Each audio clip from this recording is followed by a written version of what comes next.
Assalamualaikum warahmatullahi wabarakatuh teman-teman semua. Kembali lagi dengan saya Nika Pramana Sidik pada pertemuan 10 tentang membuat form registrasi user. Hal yang pertama yang dibuat adalah membuat helper. Nah, helper itu cara membuatnya seperti apa? Kalian tinggal buat di folder config. Di sini di application, terus helper, dan buat namanya pustaka helper. Nah, untuk membuat helper itu sendiri kalian bebas ya mau menggunakan nama apa, kecuali ininya nih, setelah underscore ini underscore helpernya. Ini underscore helper wajib ya kalau mau membuat helper. Jadi nama sebelum underscore helper ininya bebas, tapi underscore helpernya wajib ada. Itu menandakan bahwa file yang di dalam folder helpers ini adalah helper. Cara mengaktifkannya sendiri dari autoload ya. Masuk ke autoload. Di autoload kita tambahin pustaka. Nah, ini nama helpernya. Sedangkan yang underscore ini menandakan bahwa file ini adalah file helper. Nah, untuk get instant ini sendiri, ini tuh mengambil seluruh fungsi yang ada di CodeIgniter ya. Biasanya kan kalau di controller itu kan $dis, lalu session atau db gitu ya. Nah, ini kan misah ya, berbeda dengan yang ada di application seperti di controller sama model terus sama views ya. Nah, kalau yang di helper ini kayak yang terpisah gitu, jadi nggak bisa menggunakan fungsi-fungsi yang ada di CodeIgniter-nya. Nah, cara menggunakan fungsi-fungsi yang ada di CodeIgniter-nya sendiri atau objek yang ada di CodeIgniter-nya sendiri, kita menggunakan yang ini, get instant ini. Jadi $ci ini mewakili seluruh fungsi yang ada di CodeIgniter dengan get instant ini. Jadi ini tuh $ci session user data email itu sama aja dengan $dis session user data email. Nah, ini kan fungsi cek login ya, fungsi cek login yang ada di admin ini. Nah, ini bisa dipakai karena ada ini. Kalau misal pustaka helper ini nggak ada, cek login ini sendiri bakalan langsung dianggapnya error gitu, bahwa nggak ada fungsi cek login ini gitu. Gunanya fungsi cek login ini yaitu untuk ngecek bahwa apakah yang masuk ke aplikasi kita itu sudah login terlebih dahulu atau belum gitu. Kan kalau misalnya belum ya, ini kan udah ya, ini udah dibuat fungsi cek loginnya. Misal kita maksa masuk ke admin gitu, localhost pustaka booking admin, maka akan ditendang kembali ke controller autentifikasi dan dikasih pesan error seperti ini. Seperti yang ini, session place data akses ditolak, Anda belum login. Redirect ke autentifikasi lagi gitu, teman-teman. Lalu selanjutnya ini kalian bisa buat sendiri untuk view-nya. Nah, untuk view block dan gagal ini sendiri kalian simpen di autentifikasi, di folder views, autentifikasi, block, gagal. Nah, simpen di folder autentifikasi yang ada di dalam folder view gitu. Ini kalian bisa buat sendiri ya. Ini mungkin bisa, kalau kalian penasaran tampilannya akan seperti apa, tinggal autentifikasi slash gagal gitu. Nah, tampilannya seperti ini. Ini kenapa kayak gini? Soalnya kalau digagal itu nyimpen place datanya juga gitu. Set place data yang place data ngeset place data lah gitu. Ngeset pesan error lah istilahnya gitu. Terus misal block ini ya, kalau kalian penasaran tampilannya seperti apa, tampilannya akan seperti ini ya. Oke, kalian tinggal buat sendiri. Nah, untuk mengontrol file yang ini, kalian buat di autentifikasi, di class autentifikasi, disatuin sama class ini.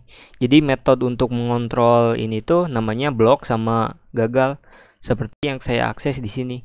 Ini kan metode.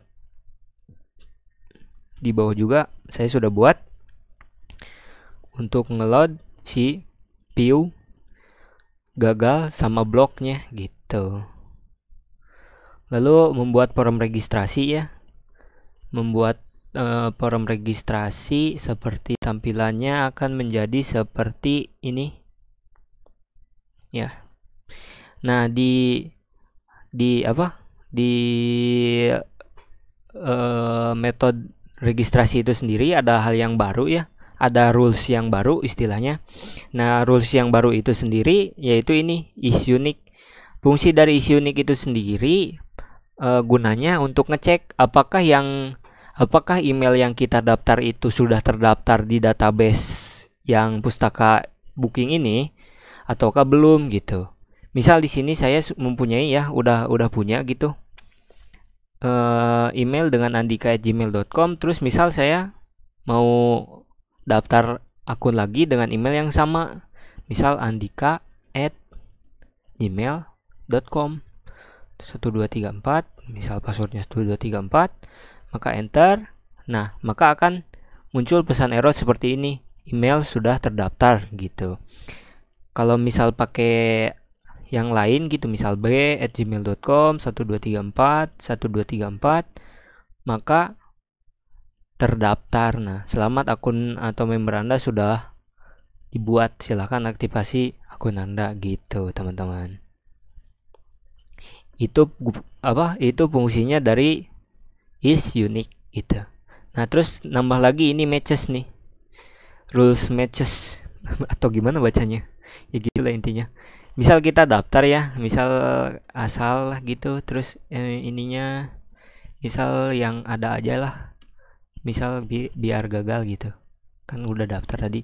Misal ini 1234, sedangkan ini 44321. Nah, ketika kita klik enter atau daftar member atau ya tekan enter, nah ini password akan muncul pesan error, password tidak sama. Jadi fungsinya matches ini menyamakan antara password yang ini dengan password yang ini gitu. Itu fungsi dari rules matches gitu. Terus kalau udah selesai, kalau rulesnya udah terlewati, udah benar semua, maka langsung siapkan datanya, bahwa namanya dari input nama yang ini. Nah, ini HTML special charge itu menjaga agar inputan form kita terjaga dari HTML injection lah gitu ya. Nah, kalau yang daftar ini otomatis jadi role ID-nya 2, sedangkan kalau role ID-nya 1 kan itu admin kan ya. Kalau 2 itu kan member. Jadi ketika yang daftar itu akan secara otomatis dia menjadi member gitu. Nah, ini isi aktifnya 0. Jadi mungkin nanti bakalan ada user aktivasi menggunakan email misalnya. Bakalan ada mungkin ya nanti di pertemuan-pertemuan selanjutnya.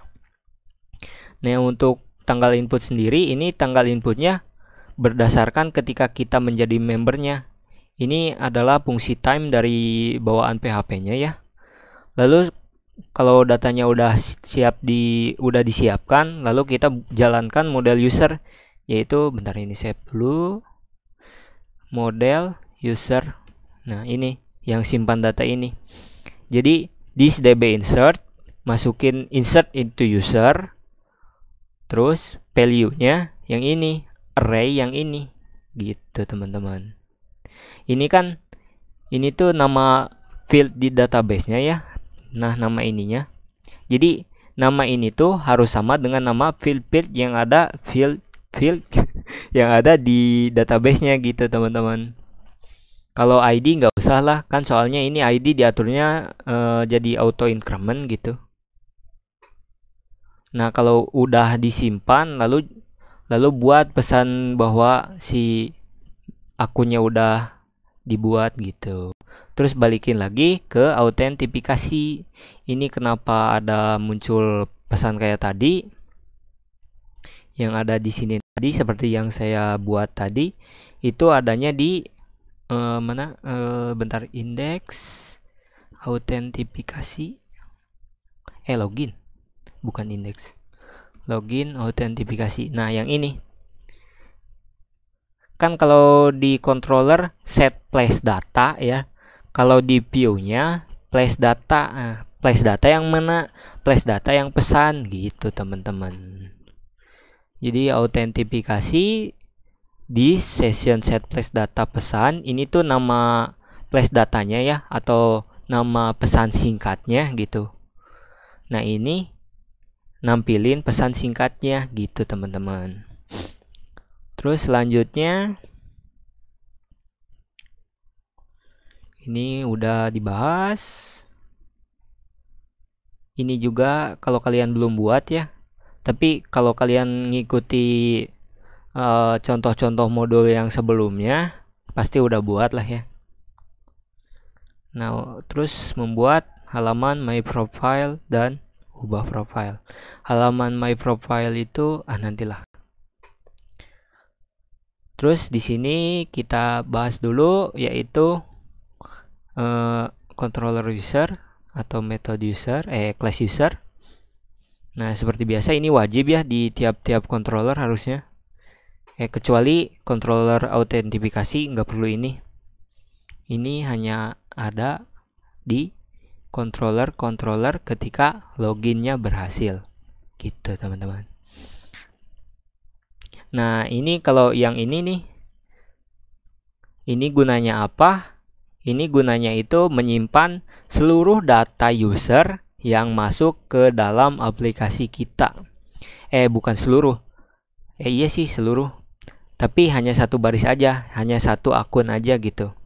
Kan ini row array itu satu baris ya. Kalau result array kan semuanya diambil. Kalau row array itu diambil hanya satu baris saja gitu.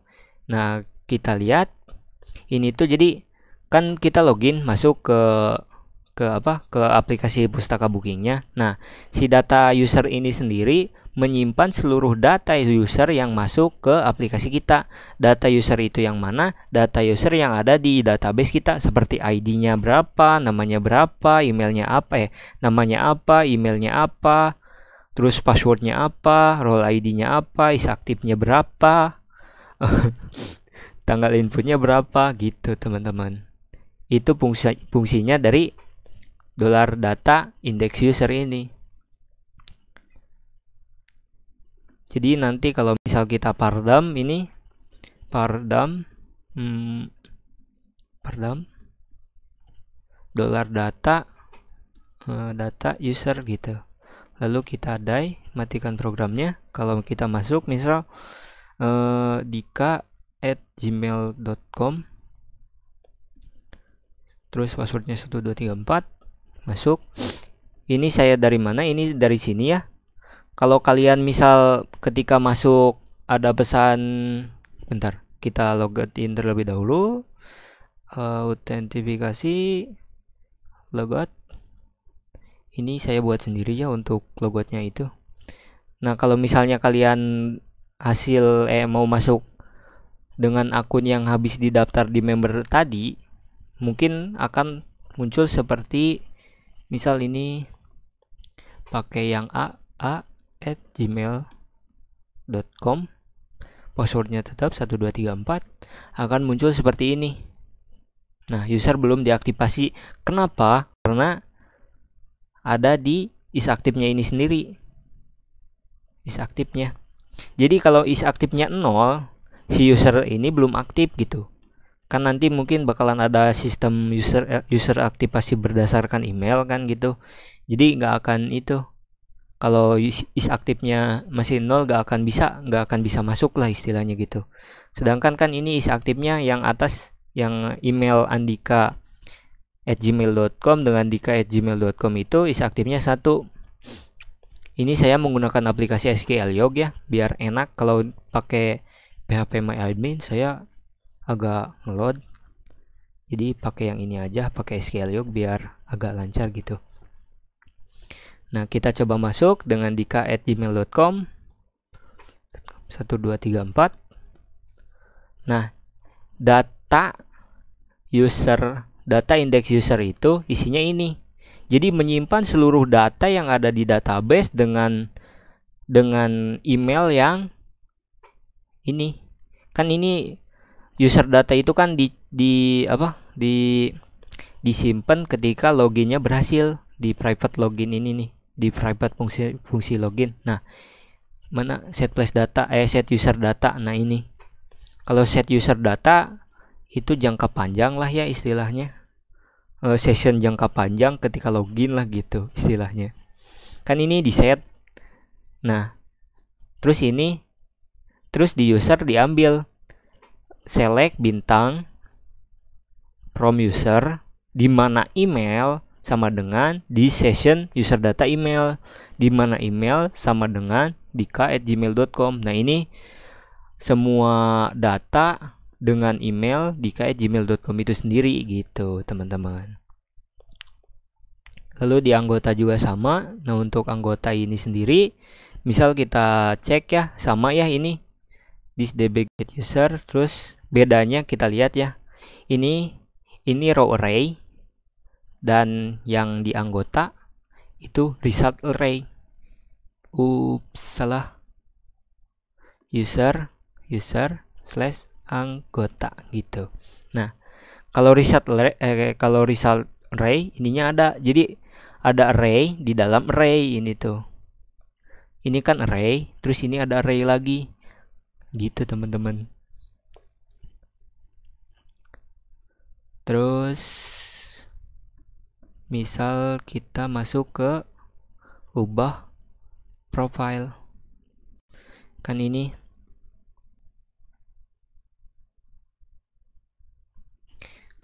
masuk ke bukan indeks dulu, harusnya ke sini dulu, ke user dulu. Ininya kita hapus si pardamnya. Nah, jadi ini adalah halaman my profile. Ini kenapa gini ya, halamannya segini ya, jadi ini gambarnya agak gede. Kalau misal saya perbesar ya jadi seperti ini. Ini saya agak tambahin class sedikit ya, soalnya kalau misal index user kalau nggak salah. Nah, di gambar ini, kalau ini mungkin gambar saya kegedean ya, jadi kalau misal saya nggak tambahin class img fluid ini akan jadi seperti ini. Nah, kalau kalian mengalami hal yang sama gitu ya, tinggal kalian tambahin class img fluid di card image ini biar nanti agak pas lah sedikit gini, meskipun ini agak lebih sedikit gitu. Kita kecilin lagi. Nah, ini tampilan my profile ya, atau profil saya gitu. Terus apakah ada yang perlu dibahas lagi? Nah, ini masuk ke metode ubah profile ya. Jadi ketika kita klik ubah profile, masuk ke halaman ini gitu. Gitu teman-teman. Terus di sini juga ada fungsi buat upload image ya. Kalau upload image itu sendiri biasanya di form itunya itu, bentar, ke index bukan, ubah profile. Nah, yang ini. Jadi pakai, nah ini form open multipart. Nah, form open multipart itu sendiri jadi kayak gini nanti hasilnya. Kita ctrlu, masuk ke forum bagian, nah ini forum action, ininya udah actionnya. Nah, kalau multipart itu ada ininya nih, apa ini, type nya lah, kayak gitulah. Jadi multipart forum data, jadi buat mengolah bahwa menandakan bahwa forum ini bisa mengolah file lah gitu istilahnya mah. Kan ini foto itu sama dengan file ya. Jadi untuk mengaksesnya sendiri pakai $_files kalau nggak salah. Nah, ini $_ files. Ini image-nya ini yaitu name di input type emailnya. Input type email, input type filenya. Nah, name image kan. Kalau name yang ada di sini, ini tuh nama filenya gitu. Jadi ketika kan kita ubah ya ini, misal ngubah lah gitu. Jika upload image-nya jalan, maka kita siapkan data untuk menjalankan library uploadnya itu sendiri seperti upload pad. Nah, untuk upload pad ini, jadi nanti si foto atau file yang akan kita upload itu disimpannya di mana? Ini disimpannya di aset img profile gitu. Nah, ini untuk allowed types-nya. Jadi file ekstensi apa aja, file gambar apa aja yang ekstensinya yang diperbolehkan gitu. Ini yang diperbolehkan yaitu GIF, JPG, dan PNG. Nah, ini max size-nya ini ukuran dari filenya, maksimal dari ukuran dari filenya gitu. Ini 3000 itu 3 MB ya. Nah, kalau ini width-nya ya lebarnya berapa, maksimal tingginya berapa gitu. Nah, untuk file name-nya itu ini profile, ini tuh mungkin ya pro digabungin dengan waktu ketika si usernya ngeubah foto profilnya gitu. Terus jalanin this load library upload terus $config yang ini, konfigurasi yang ini gitu. Nah, untuk do upload ini jadi setelah di-upload, nah do upload gini kan. Untuk yang image dengan ini, yang ini. Nah, kita cek gambar lama. Gambar lama itu sendiri kan yang di sini tuh default ya. Secara default akan menjadi default.jpg ya. Jadi jika gambar lama tidak sama dengan default.jpg, jadi ini tuh kalau misalnya kita belum pakai default.jpg gitu, terus kita upload foto baru, nah foto yang lama itu dihapus gitu. Nah, ini gunanya unlink itu. Jadi menghapus foto yang lama selain default.jpg. Misal gini ya, kita ubah foto profilnya.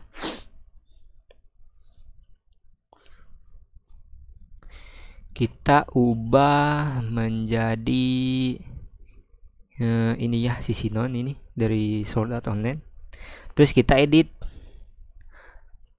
Nah,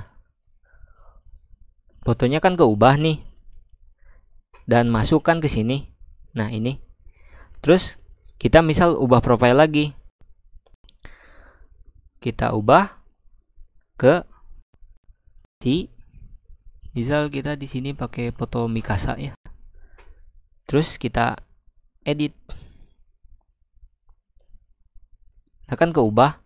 Nah, otomatis foto yang di sininya tuh foto yang tadi tuh kehapus, digantikan yang ini gitu, teman-teman. Jadi gunanya unlink fcpad ini gunanya menghapus foto yang lama gitu. Selain default.jpg gitu, teman-teman. Nah, ini gambar barunya buat set yang ini. Image yang ini.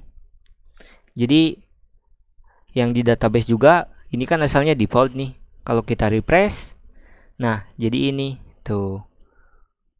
Jadi yang sama dengan yang ada di folder yang ini gitu, teman-teman. Oke, selesai. Kalau ini kan this db update, ini ngeset yang nama ya, misal. Nah, ini belum saya coba. Nama misal nama ya. Terus misal kita edit.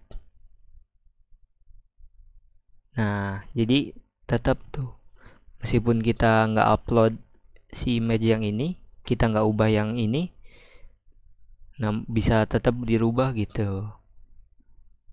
Misal kita ubah lagi jadi Andika Pramana Sidik. Ini kenapa kayak gini? Karena ini nggak boleh diubah ya. Jadi dikasihnya read only lah istilahnya ini tuh kalau di Bootstrap. atau di HTML sih, bukan dari Bootstrapnya. Kita edit, jadi berubah. Oke, sampai sini aja teman-teman semua. Terima kasih sudah menonton. Wassalamualaikum warahmatullahi wabarakatuh.